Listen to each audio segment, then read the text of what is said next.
മുണ്ടക്കൈ ചൂരൽമല പുനരധിവാസ പദ്ധതിയുടെ ഭാഗമായി കൽപ്പറ്റ എൽസ്റ്റൺ എസ്റ്റേറ്റിലെ ടൗൺഷിപ്പിന്റെ വീടുകളുടെ നിർമ്മാണ ജോലികളെല്ലാം പുരോഗമിക്കുകയാണ്.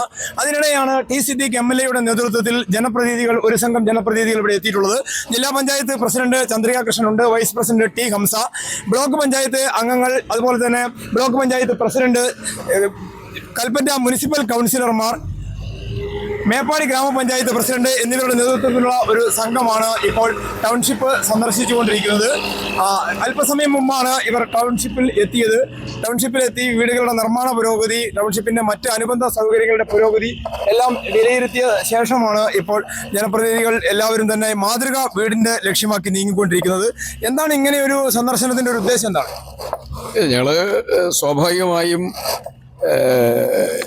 നമ്മൾ അനുഭവിച്ച ഏറ്റവും വലിയ പ്രയാസകരമായ സാഹചര്യം, ആ സാഹചര്യത്തിൽ നിന്ന് പൊതുസമൂഹത്തിൻ്റെ എല്ലാവരുടെയും പിന്തുണയോടുകൂടി നടക്കുന്ന ഈ റീഹാബിലിറ്റേഷൻ പ്രോഗ്രാം, അതിൻ്റെ ഭാഗമായിട്ടുള്ള പ്രവർത്തികൾ പല സമയത്തായി ഞങ്ങൾ മുംബൈയിൽ വന്നിട്ടുണ്ട്. രാത്രി വന്ന സമയമുണ്ട്, പകൽ വന്ന സമയമുണ്ട്. അപ്പോൾ ഇന്ന് പുതിയ ജനപ്രതിനിധികൾ ജില്ലാ പഞ്ചായത്തിൻ്റെയും ബ്ലോക്ക് പഞ്ചായത്തിൻ്റെയും ഗ്രാമപഞ്ചായത്തിൻ്റെയും എല്ലാവരും കടന്നു വന്ന, മുനിസിപ്പാലിറ്റിയുടെയൊക്കെ കടന്നു വന്ന സന്ദർഭമാണ്. അതിൻ്റെ അടിസ്ഥാനത്തിലാണ് ജില്ലാ panchayat president Chandrika Krishnan, vice president T Hamsa, അതുപോലെ ബ്ലോക്ക് പഞ്ചായത്ത് പ്രസിഡന്റ് ശ്രീ ഹനീഫ, ജില്ലാ പഞ്ചായത്ത് മെമ്പർ ശ്രീ ശശിയുണ്ട്, അതുപോലെ ഗ്രാമപഞ്ചായത്തിൻ്റെ പ്രസിഡന്റ് റംല ഹംസയുണ്ട്, മുനിസിപ്പൽ ഈ വാർഡിലെ ശ്രീ ഷമീറുണ്ട്, അവിടെ ഗിരീഷ് കൽപ്പറ്റ, അങ്ങനെ തുടങ്ങിയ ഞങ്ങളെല്ലാവരും കൂടി ഒന്നിച്ച് ഈ പദ്ധതി പ്രദേശം ഒന്നിച്ച് കാണാൻ വേണ്ടി വന്നതാണ്. ഞങ്ങൾ നേരത്തെ പല സമയത്ത് വന്നിട്ടുള്ളതാണ്. ഇന്ന് വന്ന് ഞങ്ങൾ ശ്രീ അരുണുമായി സംസാരിച്ചു. ദീർഘനേരം അരുണുമായിട്ട് ഇതിൻ്റെ നിലവിലുള്ള സ്റ്റാറ്റസ് ഒക്കെ വിലയിരുത്തി, ആവശ്യമുള്ളതായിരിക്കുന്ന മെറ്റീരിയൽ വരുന്നതിനെക്കുറിച്ചും അതിൻ്റെ കാര്യങ്ങളൊക്കെ വിലയിരുത്തി.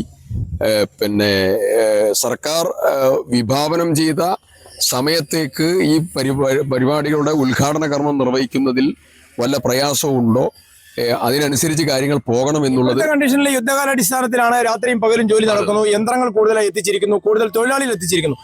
സംതൃപ്തരാണോ നിങ്ങൾ? തീർച്ചയായും ഇവർക്ക് ഈ വരുന്ന ഫെബ്രുവരി അവസാനത്തോടുകൂടി ഇതിൻ്റെ നിർമ്മാണം പൂർണ്ണമായി ആദ്യത്തെ ഘട്ടം എന്ന രീതിയിൽ നിർമ്മാണം പൂർത്തീകരിച്ച് ഗുണഭോക്താക്കളായിട്ടുള്ള ദുരന്തബാധിതരായ ആളുകൾക്ക് കൈമാറാനുള്ള പ്രവർത്തനമാണ് നടന്നുകൊണ്ടിരിക്കുന്നത്. അതിൽ സർവ്വസന്നാഹം ഉപയോഗിച്ചുകൊണ്ട് അതിൻ്റെ പ്രവർത്തനങ്ങൾക്ക് നേതൃത്വം കൊടുക്കുകയാണ് ഊരാലുങ്കലും ഉദ്യോഗസ്ഥ തലത്തിലുള്ള ആളുകളുമൊക്കെ. നേരത്തെ വന്ന സമയത്തും രാത്രി വന്ന സമയത്തും ഫുൾ സ്വിംഗ് പ്രവർത്തനങ്ങളാണ്.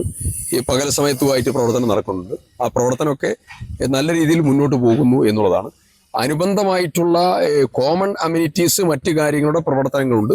ആ പ്രവർത്തനങ്ങൾ ഈ ആദ്യത്തെ ഫേസ് കഴിഞ്ഞതിന് ശേഷം തുടങ്ങാം എന്നാണ് ഇവരിപ്പോൾ പറഞ്ഞിട്ടുള്ളത്. നല്ല വീടുകളുടെ നിർമ്മാണം തൃപ്തികരമായ രീതിയിൽ മുന്നോട്ട് പോകുന്നു എന്നുള്ളതാണ് പൊതുവായിട്ടുള്ള ഞങ്ങളുടെ വിലയിരുത്തൽ. അത് അരുണും ടീമൊക്കെ അതിൽ ഡിസ്കസ് ചെയ്തു.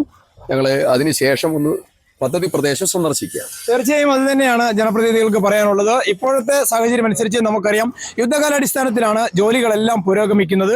അതിന്റെ സ്ഥിതിഗതികൾ വിലയിരുത്താനാണ് പുതിയ ജനപ്രതിനിധികൾ MLA യുടെ നേതൃത്വത്തിൽ ഇവിടെ എത്തിയത്. ജിൻസ് തോട്ടുങ്ങരയ്ക്കൊപ്പം CB ഷിബു, വയനാട് വിഷൻ.